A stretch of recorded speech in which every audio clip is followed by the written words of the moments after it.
What's going on, YouTube? It's your boy Dolo J, aka the Dolo Kid, back with another video on the NBA channel, the Dolo Kid NBA channel. Make sure y'all continue to like, comment, and subscribe, and turn on the bell notifications so you can stay up to date on all things basketball on this channel. So finally, and I mean finally, the Los Angeles Lakers have ended their coaching search and hired who they were going to hire all along that a lot of people believed. Reddick is now officially the new coach of the Los Angeles Lakers. The terms of the deal are still yet to be announced.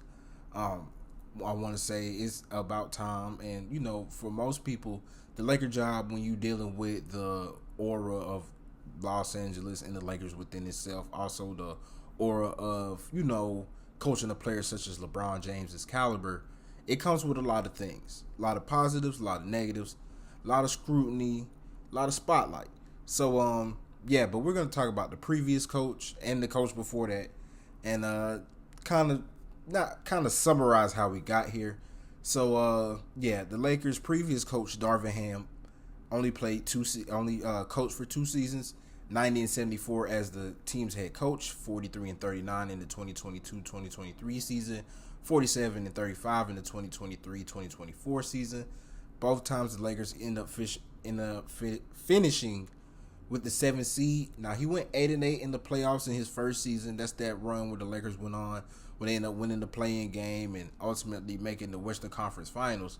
But this past season, finishing the 7th seed again, and as the Lakers, you probably don't want to, given the fact that you have an older LeBron James. Anthony Davis is a little bit older, still can give you a whole bunch of production. You kind of don't want to be in the play-in game and play extra games. They only went 1-4 in the playoffs this season, being bounced in the first round by the same team they lost to last year in the Western Conference Finals, the Denver Nuggets, which is just so crazy to me.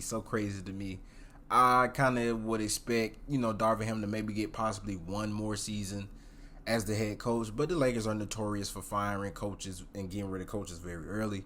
They got rid of the coach before Darvin Ham. They got rid of Frank Vogel, and Frank Vogel ended up winning them a championship in the 2019-2020 NBA season. We already know with the pandemic how the league was just stopped one day, I believe in like February, March, and didn't really pick back up until like June and July, and that's when the bubble came. But Frank Vogel, in his tenure as the coach, his first season went 52-19, like I said, won the championship. Then they lost in the first round to the Suns, and then they end up missing the playoffs the season after that. To go from 52-19 to 42-30, and then 33-49, and ultimately just being out the playoffs 2 seasons after you won the championship, it's something that Lakers fans and, you know, probably the Lakers players themselves really didn't like. Frank Vogel, from the best of my knowledge, was more of a defensive-oriented coach, and I think the Lakers at the time needed a coach who could probably scheme up some better things to try and maximize LeBron James and Anthony Davis on the offensive side of the ball. The defense was great. They didn't have no breakdowns or no letdowns or nothing like that.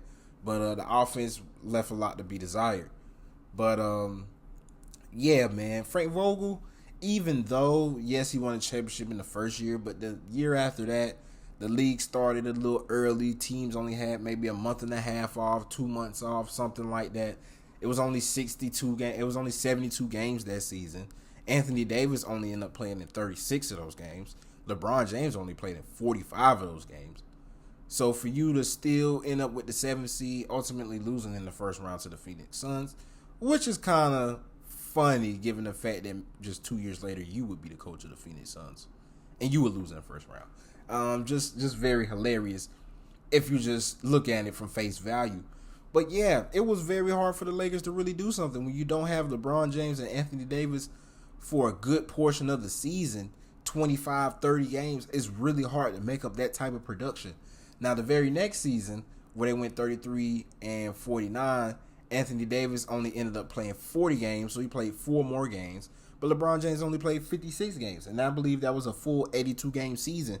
So it was very hard for the Lakers to, like I said, to combat and just, you know, even with a group effort, just make up for what having either Bron or Anthony Davis out, and some games having both of them out. It was just hard for them to make that up, man.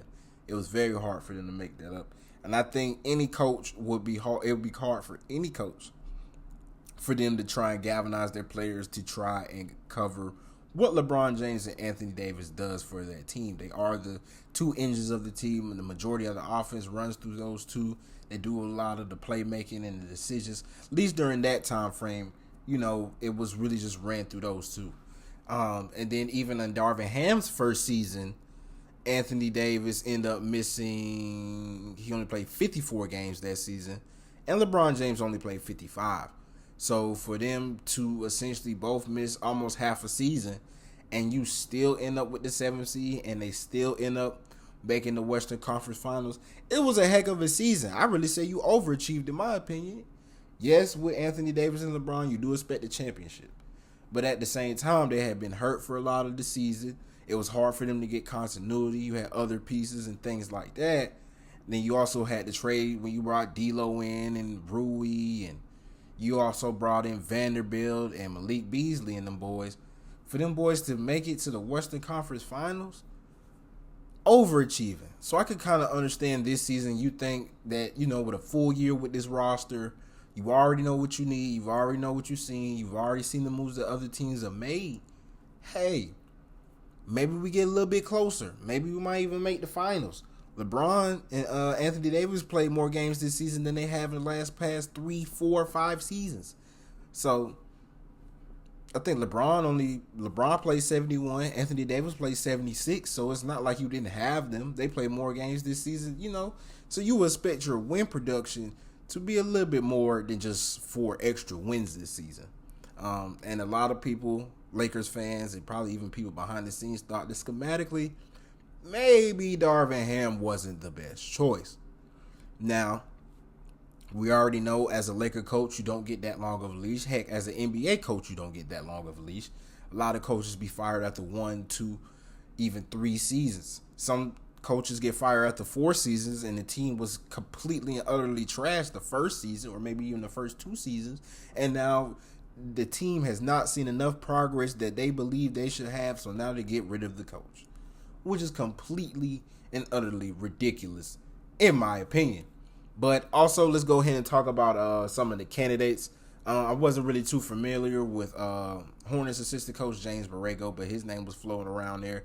Him and JJ Reddick seemed to be the 2 early guys who the Lakers were looking for. And then out of nowhere, seemingly out of left field, Dan Hurley of UConn gets thrown out there. Now, Dan Hurley last year, 2023 June, I believe he signed a 6-year, $32 million deal. So when the Laker thing came up, I was like, you just won back-to-back national championships.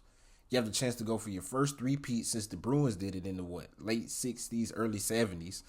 Your team just came off a 37-3 win season, which is the most in school history. And every single season since you've taken over the UConn head coaching job in 2018, the team has increased wins. You have more control over your players. You have more control over how you coach, and you just have more freedom, more security.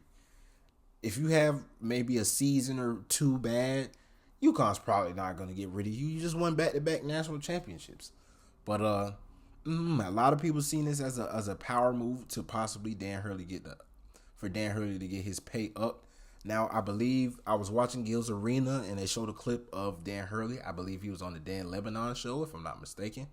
And basically, he was talking and paraphrasing what he said was, basically, how his dad gets to come to the games and how they treat his family and the security and all that he gets within the job. It probably is a number to take him away from all that, but he really doesn't know. So the Lakers end up offering him a 60-year, $70 million deal. So he really just takes 20 less M's, 18 less M's to stay in a more comfortable spot where you have more control. I mean, a lot of people wouldn't turn down that type of money, but when you already making millions, it's kind of hard to say, man. It's kind of hard to say. Because it's like, yeah, I get an extra 18 mil over here, 20 mil over here, but do I really have the same job security? I'm under more pressure, more spotlight, more scrutiny. You know what I'm saying? Versus the college game where I've been at, the same program I've been at for roughly 2018, 2014, 7-8 years.